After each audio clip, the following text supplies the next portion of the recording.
Amigos, ¿qué tal? Bienvenidos a su programa Abogados al Día, Data Protección. Este martes 15 de agosto del 2017, un gusto como siempre tenerlos con nosotros. Y más al día de hoy, ¿por qué? Porque tenemos un tema diferente, un tema especial, un tema sumamente importante en el ámbito del derecho, en el ámbito de la sociedad, en el ámbito de la humanidad. Para nosotros los mexicanos en este momento, con el nuevo sistema de justicia implementado en los juicios orales hoy en día. ¿Cuál es el tema en específico? El juicio oral penal. Para eso tenemos grandes invitados especialistas en la materia que nos darán a conocer sus puntos de vista sobre este nuevo juicio oral penal que se ha establecido, que ya está caminando el día de hoy a nosotros aquí en México y que está empezando a llevarse a cabo los juicios en todo el territorio nacional. Para esto, bueno, me permito darle la bienvenida al coconductor Joaquín Elizalde. Mi estimado Joaquín, ¿cómo estás? Muy contento y sobre todo muy interesado en este nuevo tema que estamos introduciendo al programa, sobre todo porque ha causado mucha polémica, ¿no? La implementación del nuevo sistema de justicia penal, si es suficiente, si no es suficiente. Hay quienes se retractan, que en un principio apostaban por el todo nuevo sistema de justicia penal, ahora le atribuyen todas las consecuencias sociales que ha implicado su implementación.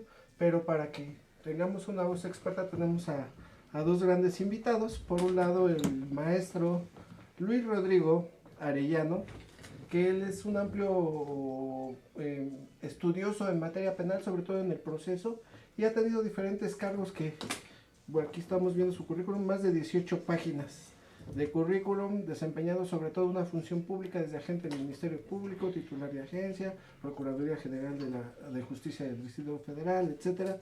Todos estos cargos, y también ha desempeñado muchas funciones de docente, tanto en la Universidad del Valle de México, universidades públicas y privadas en el sector, y todo desarrollado en materia penal. Bienvenido, maestro. Muchas gracias por la invitación. Y por otro lado, al contrario, es un placer contar con usted. Un placer. Con ustedes para este tipo. Por otro lado, la licenciada Dunia, ¿no recuerdas? Hernández Montes. Hernández Montes. Ella actualmente desempeña un puesto en el Ministerio Público en una fiscalía desconcentrada en esta ciudad, y también nos va a hacer aportaciones porque es muy importante su opinión, debido a que ella transita del sistema tradicional, sistema penal inquisitivo, al nuevo sistema penal acusatorio oral. Entonces, con este panorama, amigo, pues, ¿con qué te gustaría que nos empezáramos? Bueno, me gustaría un poco por lo básico, porque todavía no entiende mucho la gente, digamos, en general, no tanto los abogados. ¿Qué diferencia hay entre un juicio ordinario? Digo, vamos a ir a lo muy básico para empezar. El juicio oral, ya se han dado algunas diferencias, pero no nos han explicado bien a bien cuáles son las etapas que se tienen consideradas en el juicio oral penal. Entonces me gustaría ver si nos pueden platicar un poco, una pequeña introducción sobre el juicio oral penal y sobre las etapas que lo integran. Muchas gracias. Sí, es una pregunta muy interesante, porque, bueno, pues las etapas, un procedimiento entendido como tal comienza desde la noticia criminal, que se hace patente a un agente del Ministerio Público, y concluye con la extinción de una pena. Bajo esa tesitura, nosotros encontramos que en el Código Nacional de Procedimientos Penales se establece que son 3 etapas: la etapa de investigación, la etapa intermedia y la etapa de juicio oral. Sin embargo, se deja de lado 2 etapas muy importantes: la etapa de los recursos y la etapa que durante mucho tiempo se ha tenido abandonada, que es la etapa de la ejecución de la pena. En consecuencia, no son 3 sino 5 las etapas que componen el sistema procesal penal acusatorio. Y de eso puede incluso hacerse una crítica a la denominación de la llamada etapa intermedia, puesto que si son 5 etapas, ya no queda en lugar intermedio esa etapa, que yo prefiero llamarla de preparación a juicio oral, porque es una etapa de una clara depuración de los hechos, del derecho, de las pruebas. Ahí es donde se analiza cuáles son las pruebas que van a llegar a juicio, se cursa por un filtro de licitud, de pertinencia, de necesidad, de idoneidad. Y es entonces cuando ya una vez preparada esta audiencia, se procede, ya se está listo para celebrarse un juicio oral. Entonces, respondiendo a su pregunta, son 5 en mi opinión, como maestro que soy, impartiendo clases a mis alumnos, son 5 las etapas que componen el juicio, el sistema procesal penal que nos atañe. Ok, muy bien, ¿no? Pues muy claro, mi estimado amigo. Sí, 5 etapas, y normalmente nos dicen 3, ¿no? Como sí, nos señala el maestro. Y dentro de esta, o puede considerarse una etapa, o hay medios de amigable composición Claro. que... Esto es una pregunta muy importante. Dicen los tratadistas que el verdadero éxito del juicio oral es no llegar al juicio oral. Y por ello tenemos un modelo de justicia alternativa, Claro. por virtud de la cual ya no se pretende, como anteriormente, ponderar una justicia retributiva, donde lo importante era castigar a quien delinquía. Aquí lo que se pretende ya es una justicia restaurativa, donde lo que se pretende es reinsertar al individuo que desafortunadamente se ha desviado del camino, para reinsertarlo a la colectividad. De esta manera hay modelos que permiten a una persona no tener que llegar a un juicio, le permiten salidas alternas. Estas salidas alternas son muy importantes y deben de dejar mucho impacto. Y a mis alumnos siempre les comento que para mí lo más importante es dejarles ese impacto de que traten de celebrar, hacer uso de estos mecanismos alternos de solución de controversias. En el caso concreto tenemos los acuerdos reparatorios, la suspensión condicional del proceso y una terminación anticipada del proceso, lo que comúnmente llamamos el procedimiento abreviado. Esto es lo que tenemos que explotar, porque de no hacerlo de esta manera se corren dos peligros. El primero es saturar a nuestros tribunales de enjuiciamiento, porque preparar un juicio es muy complicado, lleva mucho tiempo, y la participación ciudadana es necesaria, porque si no contamos con los órganos de prueba, esto es con la participación ciudadana, me refiero concretamente quien reciente sufre un delito y presenta por ello una noticia criminal, rinde una entrevista, debe de presentarse a un tribunal de enjuiciamiento en caso de irse a juicio. Si no sucede esto, el coste social va a ser muy elevado, puesto que ya la prueba se produce ante un tribunal de enjuiciamiento. O sea, a diferencia en el sistema tradicional que estamos abandonando, la prueba se tiene que producir ante un tribunal de enjuiciamiento. Antes había un expediente que se le hacía llegar a un juzgador, donde se venían dictámenes periciales, testimonios, los que llamamos declaraciones, incluso la confesión o el ejercicio del derecho que el acusado desempeñaba según su estrategia. Entonces el juez cómodamente podía leerlo, hacerse de una opinión y emitir un fallo, una sentencia. Hoy en día no. Hoy en día nuestras carpetas de investigación no van a llegar al juzgador.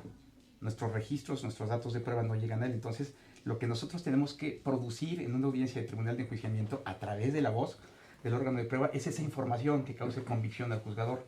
Claro. Perdón que lo interrumpa un poco. Como bien nos menciona, son 5 las etapas reales, que una cosa es la que se está marcando, sobre todo las personas que están instruyendo en estos temas de juicio oral procesal, digámoslo, del procesal penal, y me agrada mucho el escuchar lo que son 5, no tenemos que incluir también el de solución de justicia alternativa y también el de la preparación de las pruebas, ¿no? Que se me hacen cuestiones que tienen que estar muy bien definidas. Sin embargo, este tema del juicio abreviado, ¿ustedes consideran que va muy de la mano con la mediación o con la restauración alternativa a la controversia, o son dos juicios aparte que se llevan dentro del mismo procedimiento? Porque hay quien dice que es uno mismo, pero digo, sí llegamos a un procedimiento abreviado, pero sigue siendo un medio alterno de solución de controversia. Es correcto, es un medio alterno. De hecho, tan lo es así que ni siquiera se tienen que producir las pruebas en un procedimiento abreviado, ¿no? La gente del Ministerio Público, las partes actúan con los datos de prueba, que esta es la referencia al contenido de una información determinada, la que se hace del conocimiento de un juez unitario, quien se pronuncia sobre este procedimiento abreviado, que tiene, para mí es una salida extraordinaria, porque de alguna manera prevé conciliar los intereses tanto de la víctima como del imputado. Se le hace un ofrecimiento de una pena más atractiva, es una salida rápida. Claro. De hecho, un procedimiento abreviado, tenemos que hablar acerca de la oportunidad. La oportunidad de llegar a un procedimiento abreviado se da desde una vinculación a proceso, que esto es en la etapa de investigación, hasta antes del pronunciamiento del auto de apertura a juicio oral. Entonces, si sabemos darle el cauce adecuado y tenemos las vías de comunicación institucionales necesarias, un procedimiento abreviado podría terminar en la audiencia inicial, en la vinculación a proceso. Una vez que está vinculado, hacer la pausa respectiva, hacer el planteamiento de la disminución de una pena, la aprobación a través de los órganos. La Procuraduría cuenta con fiscales, cuenta con responsables de agencias. Esto desde luego tiene que cursar por un filtro de aprobación. Pero si la aprobación le podemos dar la agilidad necesaria, un procedimiento terminaría en 3 días. Para mí también es, aparte de lo que ya dijo mi buen amigo el maestro Rodrigo, quisiera aportar también Yo estoy ahorita en lo que es la integración de carpetas de investigación, lo que antes era integración de averiguaciones previas, pero bueno, actualmente son carpetas de investigación. Es importante señalar que en esta etapa de integración de carpetas, a las personas, a los intervinientes, en este caso a los querellantes, se les invita a que lleguen al mecanismo alterno de solución de controversias, que es la mediación. ¿Para qué? Para que lleguen a un acuerdo. Se manda a un área especializada, que es el área de mediación. Esa área se encarga de mandar llamar al querellante como al imputado. Y se les motiva, se les insta a que lleguen a un arreglo, precisamente para que no despresuricemos la carga de trabajo que tenemos y lleguemos a un mecanismo alterno de solución de controversias, que es la mediación, y ha dado muy buenos resultados. Sí, y sí han optado las partes por... Sí, muchas de las partes sí, que de hecho es un derecho que tiene el querellante. Y el querellante, si él manifiesta que quiere llegar a ese mecanismo alterno, que es la mediación, entonces nosotros como autoridad tenemos la obligación de enviar el oficio correspondiente al área de mediación, y ya el área de mediación es la que se encarga de mandar traer al querellante, al imputado, y hay una tercera persona que es el mediador, que en este caso sería el facilitador, y él es el intermediario para que las partes logren llegar a un acuerdo. Qué bueno que nos aclaran esto, y de manera, más clara no puede quedar, porque muchas personas o muchos abogados llegan a confundir que no manejan bien este tipo de asuntos, que es lo mismo o va a ser lo mismo el procedimiento abreviado, lo cual es completamente distinto. Es un procedimiento, si mal no entendido con lo que nos dicen, reducido, digamos, en cuestión de tiempos, y la mediación, de hecho, puede extenderse más, pero es por las dos partes, ¿no? ¿Un acuerdo? Además de que, si mal no tengo entendido, pues solamente un tipo de delitos o hasta cierto tipo de delitos pueden manejarse por medio de la mediación, y en el abreviado no. Me parece que necesita todo el catálogo, ¿no? que existe de delitos. ¿Es lo correcto? Es lo correcto. Ah, muy bien, amigo. No, pues es interesante. Dentro de ese tipo de catálogos limitado para la mediación, ¿qué delitos no entraría? ¿A qué no entrarían? Bueno, delitos con prisión preventiva oficiosa, pero bueno, para llamarlos de alguna manera, delitos graves. Le diría yo, los que sí entran a la mediación serían los daños culposos por tránsito de vehículos, que son muy comunes, lesiones culposas también, podría ser también por tránsito de vehículos, robos sin violencia. Bueno, el catálogo de delitos que no tienen prisión preventiva es muy amplio, entonces pudiera ser también el allanamiento de morada, bueno, y hay todavía más, pero no. Bueno, y pensando, ya se lleva a cabo la integración de la carpeta de investigación. No optaron las partes porque no quisieron, no les convenía, etcétera, llegar a un acuerdo conciliatorio. ¿Qué procede después? Se regresa me mandan un oficio al área correspondiente. Bueno, yo soy el que inicia bueno, no el que inicia, sino la que está trabajando la carpeta de investigación, la carpeta en la que está integrando. Me mandan un oficio en donde me dicen que las partes no llegaron a un acuerdo. Entonces lo que sigue es continuar con la investigación, integrando la carpeta, y si en dado momento procedería o es viable judicializarla, se pudiera judicializar. Si no, esa carpeta pues se manda al archivo. Pudiera ser un archivo que o un ejercicio. Ya estamos en tiempo, ya sabes, para variar, ¿no? Disculpe. En un momento regresamos, si me lo permiten, amigos. Ya ahora está súper interesante el tema.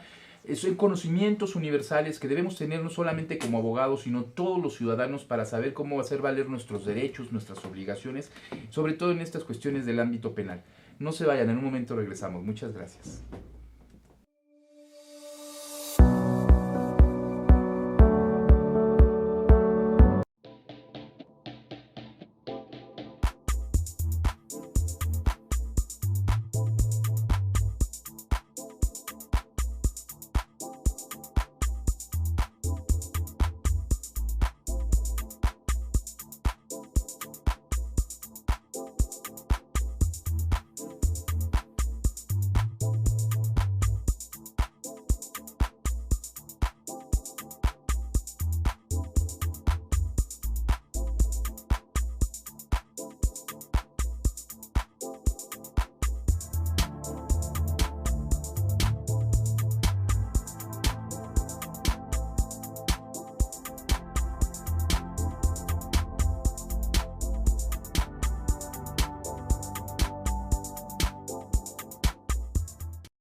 conferencista internacional, experto en temas empresariales, experiencia de 18 años en empresas multinacionales, entrena ejecutivos vendedores y empleados de 62 empresas multinacionales. Conductor del programa Líderes en Acción en Astele.tv. Ha brindado más de 2.500 conferencias en México, Centro y Sudamérica. Orador profesional y campeón nacional de oratoria. Considerado el comunicador del año. Gildardo Avendaño.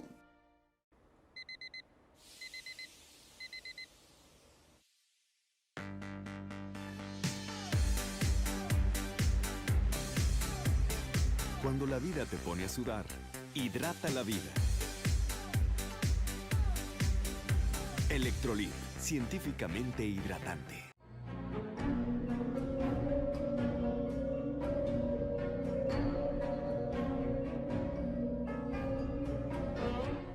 Rosso Fragola.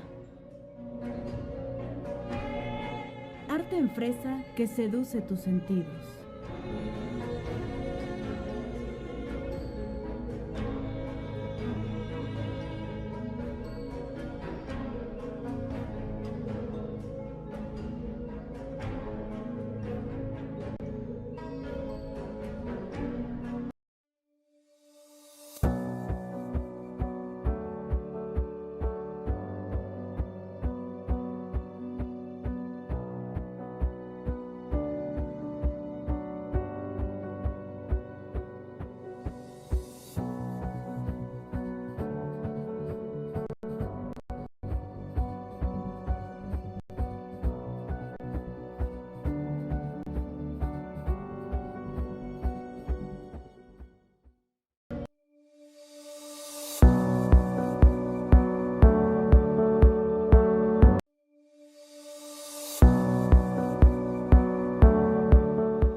¿Qué tal, amigos? Regresamos a su programa Abogados al Día, Data Protección, en esta nueva etapa que iniciamos el día de hoy con lo que es los juicios orales, penales y con nuestros especialistas. Mi estimado Joaquín, pues para no variar, te interrumpí por cuestiones de tiempo, una disculpa, amigo, ¿gustas continuar? Sí, claro. Estábamos platicando sobre cómo se integraba la carpeta de investigación y que una vez que se encontraban elementos para su debida integración, y ya la licenciada nos platicaba el sistema garantista que hay, que es pues mucha responsabilidad para el funcionario que tiene a su cargo esa integración, respetar los derechos tanto del imputado como de la víctima. Claro. Pero en el caso en que se llegase a integrar la carpeta, ¿cuál es la siguiente etapa? ¿Cómo podremos nombrarle? ¿Qué procede en esos casos, como diríamos los abogados? Si la carpeta se integra, pasa a un área que es con el judicializador, es el MP que va a revisar la carpeta, la lee, se empapa de ella y él genera la audiencia ante el juez de control. Y entonces ya sería la primera audiencia, que sería para hacerle saber la imputación al imputado, valga la redundancia, hacerle del conocimiento el hecho que está denunciado en la carpeta, y bueno, entonces ya entraría en el ámbito para la investigación complementaria. Complementaria. Sí, ¿Y entonces, esa se ejecuta ante el juez de control? Bueno, la investigación complementaria es un segundo momento de la fase inicial, la fase de investigación. Empezamos con una investigación inicial y una vez que se lleva a judicializar, una vez que se le formula imputación, se le vincula proceso, se establece un plazo inclusive para el cierre de la investigación complementaria, se establecen medidas cautelares. A partir de ese momento no se hace ante el juzgador, pero el juzgador ya está enterado de que existe la carpeta y está al pendiente, ¿no? Sabe que hay un plazo donde va a fenecer la investigación complementaria y está incluso facultado para llamar la atención del agente del Ministerio Público para que se decida a realizar alguna de las opciones que tiene. Una vez que termina la investigación complementaria, el Ministerio Público cuenta con 15 días para tomar una decisión. Puede pedir una suspensión del proceso, que puede acontecer, por ejemplo, cuando el imputado cae en algún trastorno mental y no puede enfrentar un juicio. Puede pedir puede acusar, que es lo que generalmente ocurre. Y la tercera de las opciones es puede pedir sobreseimiento parcial o total. cuando encuentre razones para ello. Por ejemplo, que el hecho a partir de la investigación complementaria se establece que no es un delito, o puede acontecer una supresión del tipo, alguna circunstancia que dé lugar a una imposibilidad para continuar. Entonces, ese es el papel que juega el juez de control una vez que está judicializado el asunto, ya está pegado a él. Incluso una vez que está judicializado el asunto, ya la gente del Ministerio Público no puede determinar un no ejercicio de la acción penal como acudía antes. Ya tiene que hacerlo en presencia del juzgador, en una audiencia pública. Ahí estamos hablando ya del famoso alegato, ¿no? Inicial, posterior ya a la admisión, digamos, ante la autoridad pública. Y me llama mucho la atención la claridad como nos explica, porque nos acaba de explicar muy claramente las dos primeras etapas que nos explicaban desde un principio, con este inicio de procedimiento. ¿Nos podría platicar un poco sobre este alegato de apertura que se ya una vez iniciando? Bueno, el alegato de apertura ya es propiamente del juicio, Sí. del juicio oral. Entonces, el alegato, yo prefería llamarlo el discurso de apertura, porque realmente no se hace una alegación. El alegato de apertura establece cuál es la teoría ministerial del caso. O sea, las hipótesis del hecho que va a demostrar, las hipótesis del hecho demostrable en juicio. Se establece una clasificación jurídica y, lo más importante, se realiza una promesa probatoria. Entonces, sobre este aspecto, digo, sobre todo a mis compañeros agentes del Ministerio Público, hemos venido nosotros aprendiendo a golpe de errores, ¿no? Podríamos agregar que este alegato está compuesto por esas tres partes que acabo de señalar, que es una parte fáctica, una parte jurídica y una parte de promesa probatoria. La parte fáctica, mientras más corta sea, mientras menos compromiso haya con lo que se va a demostrar, mejor. O sea, basta un alegato en la parte fáctica que señale: en tal fecha, tal día, tal persona atacó a otra con un cuchillo y le provocó lesiones mortales. Eso es lo que voy a demostrar. Hemos encontrado a lo largo de pues ya un poco más de un año del inicio de este sistema algunos cuantos errores que comprometen mucho la promesa probatoria, cuando la parte fáctica es muy acuciosa y se subió por la puerta izquierda abriéndola con la mano derecha, pidiéndole que se desplazara hacia la parte de atrás. Todo ese tipo de manifestaciones son susceptibles de mayores fallos, ¿no? Mayores equivocaciones, errores. Ya me ha pasado incluso cuando en alguna ocasión seguí la entrevista de una víctima, cometí el error de señalar. Entonces, una de las dos personas que lo ataca, concretamente la femenina, le toma un celular que traía colgando del cuello. Lo dije en mi alegato de apertura. Y mi órgano de prueba, en el momento en que pasó a producir su información, dijo, bueno, la verdad es que yo no vi quién me quitó el teléfono. Hice un ejercicio para apoyo de memoria y lo leyó y dije, pues sí, es lo que dice ahí, pero la verdad es que yo no me di cuenta quién me quitó el teléfono. Entonces aprendí la lección. Mientras menos compromiso se relate, mientras menos información se produzca en la parte fáctica del alegato de apertura, mejor, porque mucho más cómodamente podemos dejar que el órgano de prueba produzca la información que se busca, que se pretende. Pero también al lado contrario no se puede ser tan laxo, ¿no? Tan dejar de lado ciertos elementos muy específicos. Porque considero que el otro extremo también sería muy malo, sino debe tener una precisión quirúrgica de cirujano experto para poder hacer ese alegato de apertura con toda claridad frente al juzgador, ¿no? Ello es correcto, pero incluso pudiera ser materia de objeción si yo fuera defensor y el Ministerio Público está ya abordando datos de prueba o ya información que tiene que producir el órgano de prueba. Yo, oye, señor juez, acote al Ministerio Público. Esto es cuando se dan datos y entonces se produce una lesión de tales características que penetra tales... No, espéreme, ese es un tema que tiene que desarrollar su perito, ¿no? Claro, forense. Así es. Entonces, esa es la parte fáctica. La parte jurídica, bueno, es la clasificación del hecho delictuoso, la forma de comisión, la forma de intervención del activo, la consumación del delito, etc. Y sobre todo, la promesa probatoria tiene que ser muy puntual y tampoco invadir lo que el órgano de prueba viene a producir. O sea, sería un error considero que sería un error si ante un tribunal de enjuiciamiento les diría: yo les voy a presentar a la víctima Duny Hernández, quien les dará cuenta de que el día 21 de abril de 2016, aproximadamente, pues ese es lo que ella tiene que decir. Una promesa probatoria sería, señores jueces, escucharán ustedes de viva voz los momentos en los que la víctima sufrió un robo en su persona, de su reloj, las condiciones en las que tuvo a la vista a su agresor. que les permitieron a ustedes llegar a la conclusión de que ella está en aptitud de hacer un reconocimiento pleno, certero, categórico, inequívoco. Esa es una promesa probatoria. No involucro la información que ella va a dar. Estoy categorizando lo que va a decir una vez que se comparezca como órgano de prueba. Súper bien, pues esa es la parte, pues que son los expertos como ellos pueden distinguir a alguien que... Y de hecho nos hemos encontrado en el Sí. transcurso nos presentan demandas de la contraparte de un grupo de abogados en situaciones penales donde precisamente la contraparte hace referencia y es que lo tomó del brazo, lo llevó, cuestiones técnicas físicas que corresponden al perito.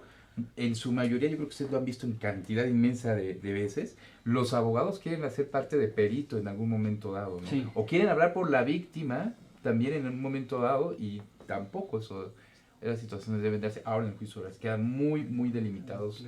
El discurso de El apertura y discurso lo de que me apertura. encantó la promesa probatoria, esa frase es Creo súper, que esto súper- que estamos comentando ahorita es muy importante porque esa sería una gran diferencia con el sistema inquisitivo anterior. Sí. En el sistema inquisitivo obviamente teníamos declaraciones que eran escritas y teníamos que tener muchísimos detalles del hecho, de Y circunstancias, tiempo. del tiempo, modo y lugar, Sí. cómo se llevó a cabo el hecho. Entonces, y en cambio ahora, como bien decía mi compañero Rodrigo, el órgano de prueba, que es la persona que está ante el juzgador, es el que tiene que dar los detalles del hecho. ¿Quién lo conoce? Él, porque él lo él lo vivió. sabe. Entonces, él tiene que aportar esos detalles. Entonces, es una gran diferencia con el sistema inquisitivo y con el nuevo sistema. El que va a aportar los datos, bueno, pues es el órgano de prueba. Digamos, va a ser más real la acusación que se haga ante un posible, digo, para no poner, no delimitar ante un posible, es realmente tratar de tener todos los elementos a favor de la realidad jurídica que pudo haber sucedido. Es la diferencia con el inquisitivo, con el inquisitivo que se tenía anteriormente. Claro, porque anteriormente, como dice la maestra Dunia, se tenía un expediente llamado averiguación previa donde estaban vertidas las declaraciones y era peligrosísimo porque a veces generaba sospecha, por ejemplo, niños muy pequeños, temas de abusos sexuales, abordando ya palabras muy técnicas, ¿no? Y si el niño no se presentaba Sí. al juicio, pues entonces el juzgador tenía que basarse en esa declaración y emitir una sentencia. Erróneamente se creía cuando no se presentaba a juicio en el sistema tradicional, no se presentó a juicio, así que me van a dejar en libertad. No, era lo contrario. Porque si no se presentaba, la única forma de replicar una declaración que me mantiene preso es trayendo al órgano de prueba y cuestionarlo, Claro. carearme con él, repreguntarle, etc. Eso ya no sucede hoy en día. Hoy en día la información se produce ante el Tribunal de Enjuiciamiento. No existe lo que conocíamos como un dictamen. Aquí está un dictamen en tránsito. No existe para el juzgador. No se le va a hacer la entrega al juzgador de ese dictamen. Lo que se va a producir en el enjuiciamiento es el dictamen de viva voz. Por eso es un juicio oral. El dictamen en este caso queda únicamente a manos de los peritos expertos que sean llamados para concluir o para llenar o para dar vida más al juicio. No por parte, ya no va a ser tomado en cuenta del jurado como un perito final de lo que creen las partes, ¿no? Sino ya ese para cuestión que antes no se hacía. Podría darse en un mismo dictamen 3 peritos de diferentes ramas, ¿no? Claro. Ahora ya eso ya no sucede. No, ya no sucede. Ok. Ya cada perito especializado, insisto, la información que el perito obtiene a través de su ciencia, su tecnología que utiliza, la concentra en un documento que se llama dictamen. Le llaman dictamen. Ya hoy en día ya no debe tener esa categoría, solamente es una opinión técnica. Ese escrito en donde consta toda su experticia, sus intervenciones, su metodología, sus conclusiones, no va a llegar al juzgador. No se entrega. Hemos visto pues algunos defectos en las técnicas de algunos litigantes que pretenden incorporar el documento al juzgador. No, eso no es posible. Lo que se debe incorporar es la información que él dé de viva voz. Se puede utilizar ese documento pues para algún ejercicio para apoyar memoria, para evidenciar alguna contradicción cuando la contraparte quiere exhibir al perito, para superar una contradicción cuando yo soy el propio oferente. Se puede utilizar a través de la técnica adecuada para esos fines, pero no se va a hacer llegar al juzgador. Entonces, de esta manera es mucho más transparente, mucho más creíble, ya porque el juzgador está viendo a la persona que produce la información, a la víctima. Regresando al ejemplo del niño con las palabras técnicas, tendría que tener el juzgador enfrente al órgano de prueba, al niño, y escuchar lo que él manifiesta. Entonces, parece que es mucho más transparente, mucho más claro, nos brinda mucho más seguridad. Claro, no, pues vaya, excelente, amigo. Súper bien. No, me queda muy claro que ya la naturaleza, el procedimiento probatorio tradicional de anunciar, exhibir, valorar ya no, ya con este nuevo sistema es totalmente diferente. Pero a mí me llama mucho la atención el hecho de que hay una promesa de probar algo, y que ese algo, cómo lo plasmo, cómo se conoce en el nuevo sistema. Sí, la promesa probatoria es exactamente lo que yo le prometo al juzgador que le voy a producir en información a través de los órganos de prueba que se presenten, testigos, ofendidos, peritos. Entonces, esa promesa probatoria queda o se cumple una vez que se presentan pues, los órganos de prueba y se produce la información que se anunció que iba a ser generada a través de los órganos de prueba, ya tantas veces señalados. Ahí es donde se impacta la promesa probatoria. Ahora, para esto, desde luego es necesario que se presenten los órganos de prueba. Eso me llama mucho la atención porque reiteradamente nos ha insistido el maestro en que tiene que ir el órgano de prueba, el denunciante, el querellante tiene que ir porque es la parte medular para que se pueda sancionar o no. Claro. ¿Se puede sentenciar? En la carpeta de investigación, las entrevistas que tenemos no llegan al juzgador tampoco. Él no las conoce. Entonces, y como el juicio es oral, se tiene que producir oralmente. El coste social de que no se presenten los órganos de prueba es que no se produce la información que necesito hacerle llegar al juzgador para convencerlo, para persuadirlo que estamos en presencia de un delito y que merece imponerse una sanción. Entonces, desde luego es un tema de conciencia ciudadana, ¿no? Cuando una persona es víctima de un delito, debe de asumir un compromiso de, si es necesario, presentarse al juicio. Pero un compromiso de verdad, porque si no se presenta, pues la consecuencia es que no habrá una sentencia condenatoria, habrá una sentencia absolutoria y estarán en libertad personas que probablemente cometieron delitos, personas que probablemente son muy peligrosas y los vamos a poner en la calle. Entonces es un mensaje, es un llamado, ¿no? Que debemos de difundir, sí, de transmitir, desde luego. Sí, eso es muy importante porque entonces cobra la sociedad, cobramos los ciudadanos una importancia superlativa respecto a este tema, ¿no? Sí, claro. Antes a lo mejor denunciabas y ya sabían que se había consignado a alguien y ya jamás, citatorios, nunca llegaba el denunciante o el querellante o el testigo y ahí podía llevarse a cabo y incluso ser sentenciado sin la necesidad de que compartiera. Pero hoy si denunciaste, eres víctima y estás sometido a este tipo de procedimiento, pues es importante, amigos, continuar con él y comparecer ante las autoridades porque el sistema lo exige. El sistema lo exige y como dice, el coste social, el resultado, la consecuencia social, la podemos vivir todos, ¿no? Es correcto. Entonces debemos asumir esa parte de compromiso social cuando seamos víctimas o iniciemos una denuncia y esta llega a su procedimiento o al juicio oral en su caso. ¿Qué más? Pues a mí me gustaría, nos queda poco tiempo ahorita para antes de ir a un corte, pero bueno, sí me gustaría dejarlos, pues yo tengo que salir, pero me gustaría que nos hicieran el favor de comentar, si se puede de regreso, sobre la teoría del caso, porque en este nuevo juicio que estamos presentando oral penal, cambia completamente, radicalmente la teoría del caso a como se manejaba anteriormente en el sistema inquisitivo. Yo creo que es muy importante conocerlo tanto para las partes de los abogados como para los ciudadanos en general, porque de ahí vamos a partir para llevar un buen caso que puede llevar a una buena culminación de impartición de justicia o todo lo contrario, ¿no? Entonces, sería todo. Bueno, amigos, como ya saben, en un momento regresamos con esta respuesta. No se vayan. Gracias.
Conferencista internacional. Experto en temas empresariales. Experiencia de 18 años en empresas multinacionales, entre en ejecutivos vendedores y empleados de 62 empresas multinacionales. Conductor del programa Líderes en Acción en Astele.tv. Ha brindado más de 2.500 conferencias en México, Centro y Sudamérica. Orador profesional y campeón nacional de oratoria. Considerado el comunicador del año. Gildardo Avendaño.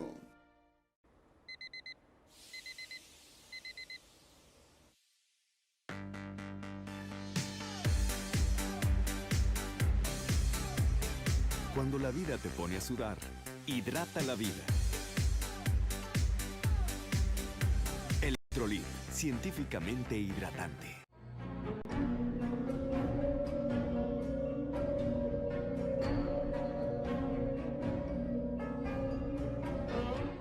Rosso Fragola.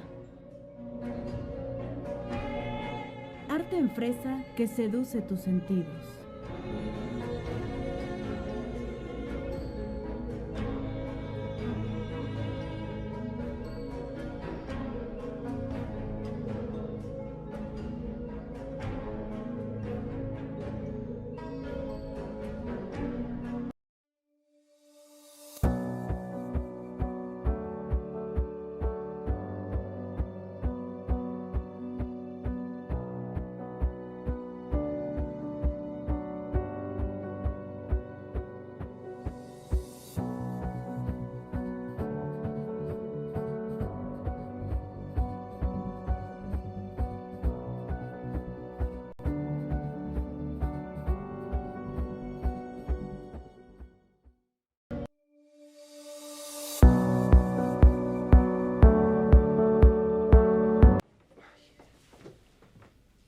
Listo, amigos, regresamos con el tema del juicio oral penal, con el maestro Luis Rodrigo y la maestra Dunia.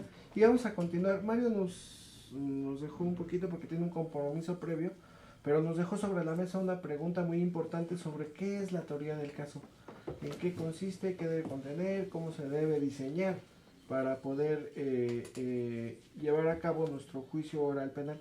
¿Qué consiste esta teoría del caso, maestro? Sí, muchas gracias. Es una pregunta muy interesante.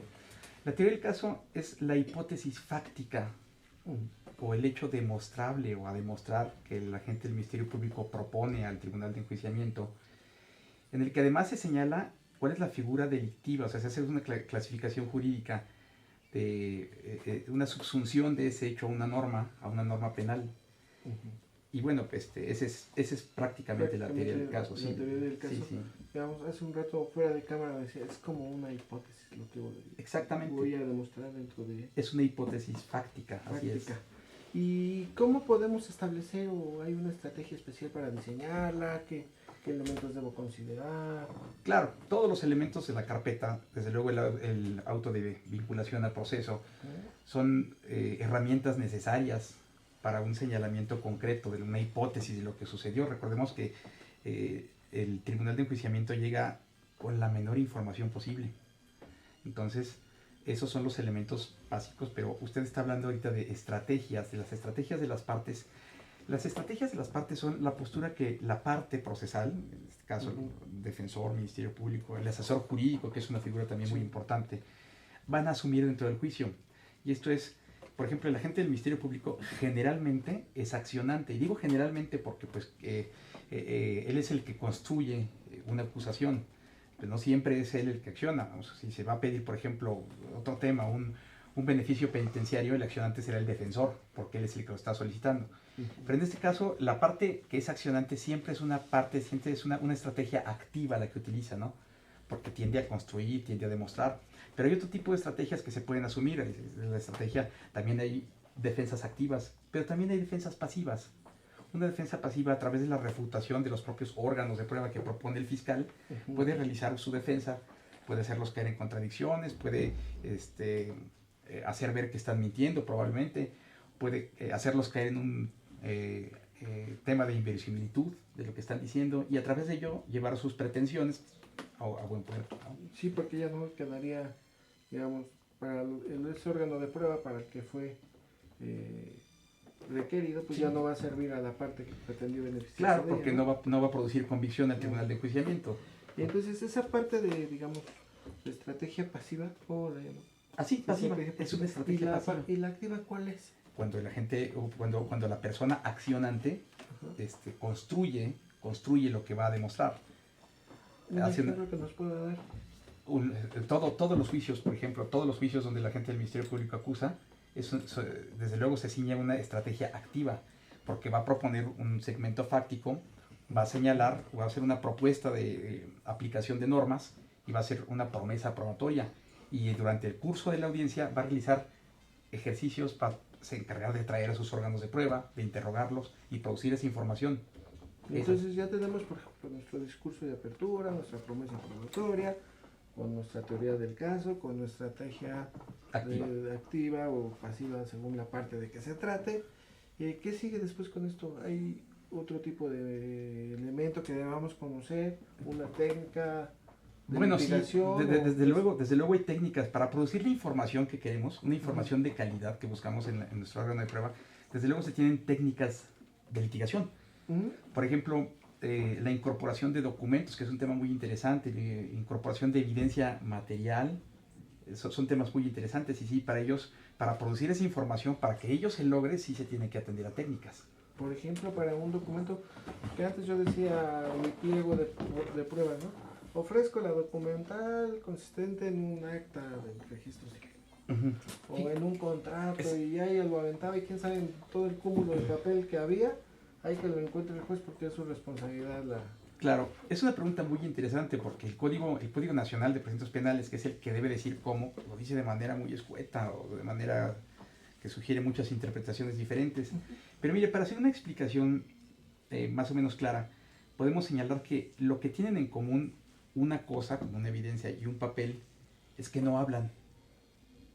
Entonces, para realizar un ejercicio de incorporación hay que hacer hablar a los órganos, en este caso a la evidencia material o al documento. Hay que hacerlos hablar a través de un testigo idóneo, o sea, esto necesariamente tiene que haber un vínculo de conocimiento entre la persona a través de la cual se va a incorporar el documento a la cosa y la cosa. Por poner un ejemplo, si este fuera un acta de matrimonio, vamos a pensar que la maestra Dunia está, en este momento se encuentra casada y se encuentra casada con Brad Pitt. Yo podría señalarle, para incorporarla, desde luego esto tuvo que ser ofrecido en la etapa intermedia y admitido como tal. Se señala que se va a incorporar a través de un testigo idóneo. Yo le haría muchas preguntas. Si se trata nada más en relación al acta, maestra, ¿puede decirle al tribunal cuál es su estado civil? ¿Casada? Gracias. ¿Con quién se encuentra usted casada? Con el señor Brad Pitt. Muchas gracias. ¿Desde cuándo se encuentra usted casada con don Brad Pitt? Hace 6 meses. Muchas gracias. ¿Existe algún documento que acredite su estado civil? Sí. ¿Qué documento sería ese? El acta de matrimonio. Gracias. ¿Usted la aportó a la carpeta de investigación? Sí. Gracias. ¿Y si usted tuviera a la vista ese documento, podría reconocerlo? Por supuesto. ¿Por qué podría reconocerlo? Pues porque tiene mi nombre, el nombre de mi esposo, los datos.